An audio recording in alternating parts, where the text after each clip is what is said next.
ఇక్కడ యామ్‌తో ఒక సెంటెన్స్ రాశాను ఫ్రెండ్స్. యామ్‌తో సింపుల్‌గా ఒక సెంటెన్స్ రాస్తే, ఆ సెంటెన్స్‌నే మనం ఎన్ని రకాలుగా తయారు చేయొచ్చో చూడండి.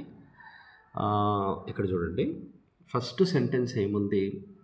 I am a BSc student. ఇక్కడ చూడండి.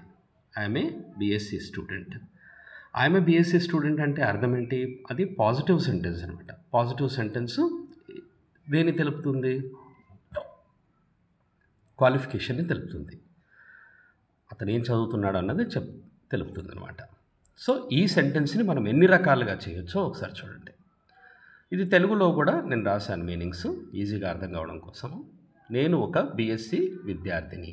ఇక్కడ చూడండి, ఆమె బీఎస్సీ స్టూడెంట్ అనేది పాజిటివ్ సెంటెన్స్. ఇది క్వాలిఫికేషన్ని తెలుపుతుంది. దీని తెలుగులో మనం రాసినట్టయితే నేను ఒక బీఎస్సీ విద్యార్థిని. అన్ని యామ్ సెంటెన్సెస్, కానీ ఎన్ని రకాలుగా రాయొచ్చో చూడండి.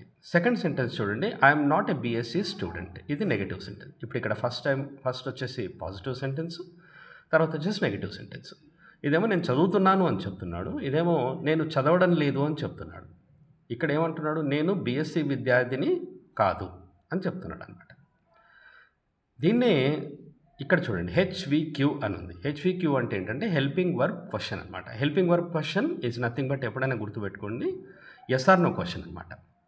ఈ ఎస్ ఆర్ నో క్వశ్చన్లో సేమ్ అవే వర్డ్స్ ఉంటాయి, but how we have change that sentence ఒకసారి చూడండి. Am I a BSc student. ఏం అడుగుతున్నాడు ఇక్కడ? నేను బీఎస్సీ స్టూడెంట్నా అని అడుగుతున్నాడు అనమాట. The same sentence we're changing here. We need not ask these questions to our selves again and again. Just for practice we're writing. ఇది ఎందుకు అడుగుతాం మనము అని కాదు, ప్రాక్టీస్ కోసం రాస్తాం అన్నమాట. ఇవి హెల్పింగ్ వర్క్ క్వశ్చన్ అయింది. ఎస్ ఆర్ నో క్వశ్చన్ అంటే నేను బీఎస్సీ విత్ స్టూడెంట్నా అంటే అవునా కాదా చెప్పాలన్నమాట. సరే, మళ్ళీ తర్వాత ఏమొచ్చింది?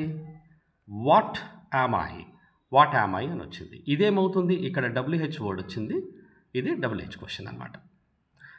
నెగిటివ్ రాసినప్పుడేమో యామ్ పక్కన నాట్ రాయాలి, అంటే హెల్పింగ్ వర్క్ పక్కన నాట్ రాయాలి. అదే క్వశ్చన్ రాసాం, హెల్పింగ్ వర్క్ క్వశ్చన్ రాస్తే యామ్ ఫస్ట్ రాయాలి. That's it. And all the words remain same. And ఇక్కడ వచ్చేసి వాట్ యామ్ ఐ అని రాసాము, ఫస్ట్ వాట్ వస్తుంది అనమాట, అంతే.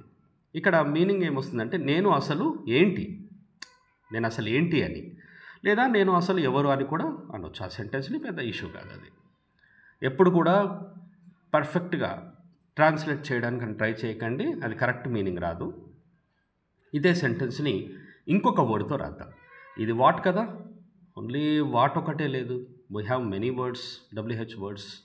And according to the correct meaning, according to the sentence, we have to take the suitable word and we can make as many questions as possible అనమాట for practice. And here I have taken what, and the next word is where. We can make the question with where also. If we make a sentence with where తో చేస్తే ఏమవుతుంది? where am I a BSc student. నేను ఎక్కడ BSc విద్యార్థిని అని. Next దేంతో రాసాం మనం? హౌతో రాసాం.